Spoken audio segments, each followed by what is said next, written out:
Salam sejahtera Bapak Ibu dan Saudara yang dikasihi Tuhan. Kita bersyukur untuk setiap langkah yang disertai oleh Tuhan sampai dengan pada hari ini. Dan kita percaya bahwa kehidupan yang adalah anugerah-Nya, Ia juga akan menyertai kita. Kita akan bersama-sama merenungkan sabda Tuhan, namun sebelumnya mari kita berdoa. Bapa yang Maha Kasih, kami bersyukur di hadapan Engkau pada saat ini untuk kasih karunia-Mu yang senantiasa Engkau nyatakan kepada kami. Kami mengucap syukur untuk kehidupan yang Kau percayakan kepada kami untuk kami maknai dengan berbagai macam aktivitas. Kami mohon kiranya Engkau berkenan untuk menyertai setiap hal yang kami pikirkan, yang kami katakan, dan yang juga kami lakukan di sepanjang hidup kami pada hari ini, sehingga hidup kami menjadi hidup yang layak untuk dipersembahkan kepada Tuhan. Dengan segala sesuatu yang Kau percayakan kepada kami, mampukan kami untuk kami mempertanggungjawabkannya di hadapan Tuhan. Tuhan sertai jikalau kami akan membaca dan juga merenungkan sabda Tuhan. Dalam segala keterbatasan kami, ya Allah Roh Kudus, kiranya Engkau mengurapi kami, memberikan kepada kami hikmat dan pengertian untuk kami memahami apa yang Tuhan ajarkan kepada kami pada hari ini. Kami bersyukur Bapa, karena Engkau memperkenankan kami untuk bersekutu dengan Engkau. Ini kami Tuhan, penuhi hati kami dengan segala kebenaran firman-Mu. Di dalam nama Tuhan Yesus Kristus kami berdoa dan mengucap syukur.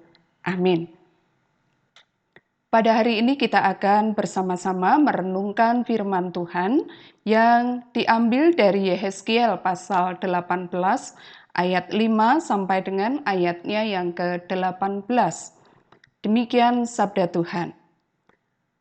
Kalau seseorang adalah orang benar dan ia melakukan keadilan dan kebenaran, dan ia tidak makan daging persembahan di atas gunung atau tidak melihat kepada berhala-berhala kaum Israel, tidak mencemari istri sesamanya, dan tidak menghampiri perempuan waktu bercemar kain, tidak menindas orang lain, ia mengembalikan gadaian orang, tidak merampas apa-apa, memberi makan orang lapar, memberi pakaian kepada orang telanjang, tidak memungut bunga uang atau mengambil riba, menjauhkan diri dari kecurangan, melakukan hukum yang benar di antara manusia dengan manusia, hidup menurut ketetapanku, dan tetap mengikuti peraturanku dengan berlaku setia, ialah orang benar, dan ia pasti hidup.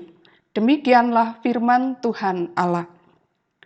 Tetapi kalau ia melahirkan seorang anak yang menjadi perampok, dan yang suka menumpahkan darah, atau melakukan salah satu dari hal-hal itu, walaupun ayah tidak melakukan satu pun, juga makan daging persembahan di atas gunung, dan mencemari istri sesamanya, menindas orang sengsara dan miskin, merampas, tidak mengembalikan gadaian orang, melihat kepada berhala-berhala dan melakukan kekejian, memungut bunga uang dan mengambil riba, orang yang demikian tidak akan hidup.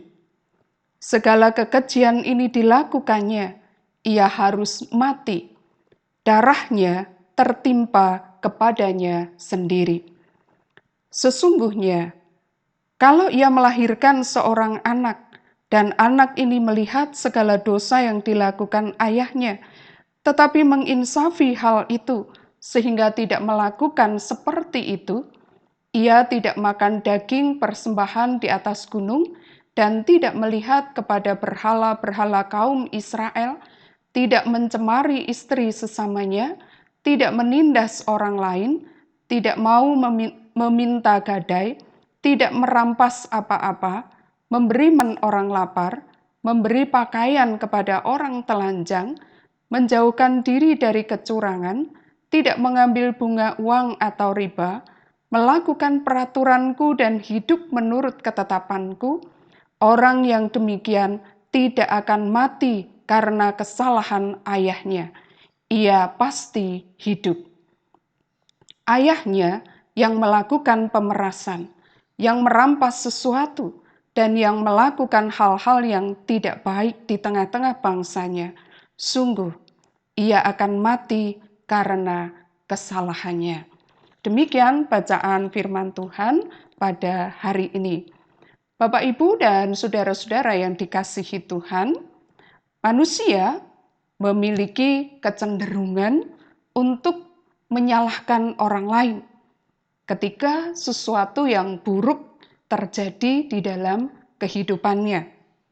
Misalnya, kalau seseorang gagal dalam pendidikan, maka lebih mudah lalu kemudian menyalahkan gurunya, menyalahkan orang tuanya, menyalahkan teman-temannya. Kalau orang gagal dalam pekerjaan, maka biasanya orang lebih mudah atau paling mudah menyalahkan rekan kerjanya, menyalahkan atasannya.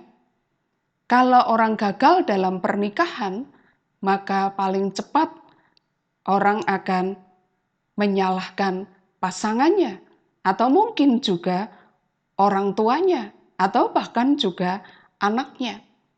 Kalau orang gagal dalam pelayanan, maka orang akan menyalahkan pemimpin-pemimpin rohaninya, menyalahkan orang-orang yang bersama dengan dia di dalam melayani.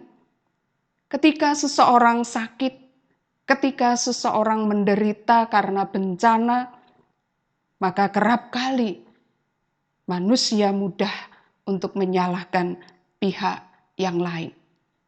Nah, Bapak, Ibu, dan saudara yang dikasihi Tuhan, ada kemungkinan orang-orang yang ada di sekeliling kita, orang-orang yang ada di sekitar kita, turut berperan atas apa yang terjadi di dalam kehidupan kita.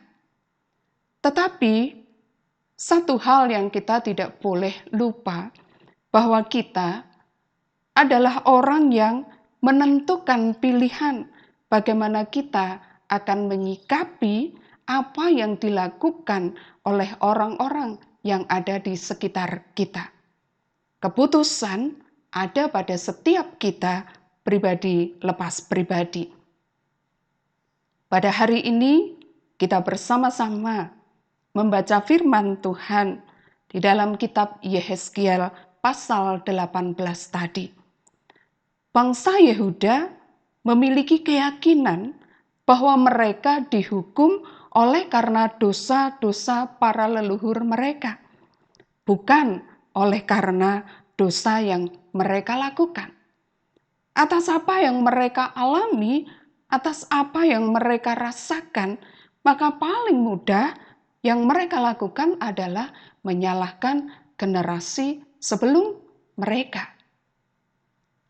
Yehezkiel memberikan ajaran yang baru, yang menyatakan bahwa Allah menghakimi setiap orang secara pribadi. Allah tidak menghukum kita karena dosa-dosa yang dilakukan orang lain, ataupun sebaliknya. Setiap orang bertanggung jawab kepada Allah atas tindakannya sendiri. Bapak, Ibu, dan saudara yang dikasihi Tuhan, oleh sebab itu, mari kita perhatikan apa yang telah kita baca tadi yang disampaikan oleh Yehezkiel pada waktu itu. Yehezkiel menyatakan bahwa seorang ayah yang benar, yang melakukan keadilan, yang melakukan kebenaran, yang hidup menurut ketetapan Allah, menurut peraturan-peraturan Allah, dia mengatakan, maka orang itu akan hidup. Anaknya yang jahat, yang tidak hidup benar, yang tidak melakukan ketetapan-ketetapan Allah, maka dia akan mati, sekalipun ayahnya adalah orang yang benar. Sang anak tidak bisa memiliki pemahaman, tidak bisa berpikir bahwa karena ayahnya benar, maka dia pasti akan hidup. Sekalipun di dalam hidupnya secara pribadi, dia tidak hidup benar. Dia tidak bertanggung jawab atas kehidupannya. Dia harus bertanggung jawab secara pribadi atas apa yang dia lakukan. Demikian juga sebaliknya. Kalau anaknya hidup benar, hidup di dalam keadilan, hidup di dalam ibadah kepada Allah, hidup dalam ketetapan Allah, maka sang anak akan hidup. Sekalipun dia lihat, dia tahu bahwa ayahnya adalah seorang yang tidak hidup benar, seorang yang tidak melakukan ketetapan-ketetapan Allah. Tetapi ketika dia hidup bertanggung jawab, dia memiliki pilihan untuk tetap hidup benar, untuk hidup adil, untuk hidup beribadah, untuk menyatakan kasih kepada sesamanya. Maka dia tidak akan dihukum oleh karena dosa-dosa yang dilakukan oleh orang tuanya. Bapak, Ibu, dan Saudara yang dikasihi Tuhan, dari hal ini kita bisa belajar bahwa setiap kita bertanggung jawab atas apapun yang kita lakukan dalam hidup kita secara pribadi kepada Allah. Karena itu, kalau kita menyadari bahwa tanggung jawab itu ada pada setiap pribadi kita, maka mari kita hidup bertanggung jawab dengan apapun yang Tuhan percayakan kepada kita. Di dalam relasi kita kepada Allah, dan juga di dalam relasi kita kepada sesama. Hal yang kedua yang kita bisa belajar dari bagian ini, Bapak, Ibu, dan Saudara, kerap kali kalau kita bertanya, mengapa kamu memilih untuk hidup seperti ini? Untuk hidup tidak benar? Mengapa kamu melakukan hal-hal yang tidak baik? Jawaban apa yang sering kita dengar? Jawaban yang sering kita terima adalah karena pihak lain juga melakukan hal yang seperti itu. Contohnya, kalau seorang anak hidup tidak benar, maka kerap kali anak berkata, "Papa saya, mama saya tidak memberikan contoh." Mereka juga melakukan yang tidak benar. Kenapa kamu menyontek? Karena teman-teman saya juga menyontek. Kenapa kamu tidak disiplin dalam bekerja? Karena rekan-rekan kerja saya juga kalau datang siang, kalau pulang awal. Mengapa kamu tidak tekun beribadah? Karena orang-orang yang di sekeliling saya nampaknya beribadah, tetapi ternyata hidupnya juga tidak menampakkan sebagai orang yang mengenal Allah, dan lain sebagainya. Tetapi hari ini kita diingatkan, mari kita bertanggung jawab di dalam hidup kita. Meskipun sekali lagi, lingkungan di mana kita berada sangat mungkin untuk memberikan pengaruh dan dampak dalam hidup kita. Tetapi kita adalah pribadi yang diberikan kesempatan untuk menentukan pilihan. Keputusan ada pada kita. Apakah kita akan melakukan hidup benar, melakukan ibadah kepada Allah, mengasihi sesama, berbuat baik kepada setiap orang, atau kita akan seperti orang-orang pada umumnya. Mari kita menjadi orang-orang yang membawa dampak bagi lingkungan di mana kita berada. Sehingga lingkungan di mana kita berada, mereka juga akan berjuang untuk hidup benar di hadapan Allah. Kalau hidup kita bertanggung jawab di hadapan Tuhan, melakukan ketetapan Allah, mengikuti peraturan Tuhan, Tuhan memberikan kepada kita kehidupan yang sesungguhnya. Tetapi sekali lagi, pilihan ada pada setiap kita, pribadi lepas pribadi. Selamat merenungkan sabda Tuhan, dan biarlah setiap kita hidup di dalam kebenaran firman-Nya, sehingga kita menjadi orang yang berbahagia dan hidup di dalam berkat Tuhan. Mari kita berdoa. Tuhan, terima kasih untuk firman yang Engkau sampaikan kepada kami pada saat ini. Kami mengucap syukur ya Allah untuk segala berkat, untuk segala penyertaan, perlindungan yang Tuhan berikan bagi kami hari ini. Bapa, Engkau jadikan kami sebagai pengelola yang bertanggung jawab atas hidup, atas kesempatan, atas berkat, atas kesehatan, atas keluarga, dan juga pekerjaan, pendidikan, pelayanan yang Kau percayakan kepada kami. Sangat mungkin orang-orang yang ada di sekeliling kami melakukan hal-hal yang tidak sesuai dengan ketetapan Tuhan. Tetapi kiranya Tuhan mampukan kami untuk kami memilih hidup benar di hadapan Tuhan, melakukan ketetapan Allah sebagai wujud tanggung jawab kami atas segala apapun yang Kau percayakan kepada kami. Tuhan berkati para pemimpin bangsa kami di dalam segala perjuangan mereka.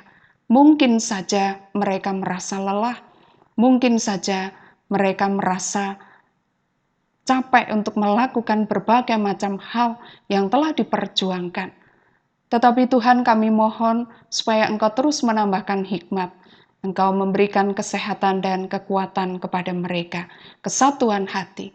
Demikian juga bagi seluruh bangsa ini. Kiranya setiap pribadi boleh turut serta berperan untuk membawa pemulihan bagi bangsa dan negara ini, juga bagi bumi di mana kami Engkau tempatkan saat ini. Kami berdoa untuk para pekerja medis, Tuhan sertai dan Tuhan lindungi mereka, berikan kepada mereka kesehatan, berikan kepada keluarga mereka juga kekuatan untuk mereka boleh mendukung apa yang dilakukan oleh saudara-saudara kami untuk menyatakan kasih kepada sesama, berjuang untuk memberikan pemulihan bagi sesama kami yang sedang berada dalam keadaan sakit. Kami serahkan Bapa untuk pergumulan setiap jemaat-Mu dimanapun mereka berada dan apapun pergumulan mereka, baik karena sakit, karena kesulitan dalam perekonomian, karena pekerjaan, pendidikan, ataupun juga pergumulan-pergumulan hidup yang lain. Ya Allah, kiranya Engkau memberikan kekuatan dan penghiburan, Engkau memberikan jalan keluar. Berkati setiap gereja dimanapun Tuhan tempatkan untuk kami melakukan panggilan kami sebagai kepunyaan Tuhan untuk kami terus menyatakan kasih di tengah-tengah situasi dan kondisi bangsa kami yang saat ini masih berada dalam pandemi. Tuhan anugerahkan kekuatan. Hari ini kami serahkan dalam tangan penyertaan-Mu ya Tuhan. Kami bersyukur untuk apapun yang Kau percayakan kepada kami. Di dalam satu nama, nama di atas segala nama, nama Yesus Kristus Tuhan dan Juru Selamat kami berdoa. Amin.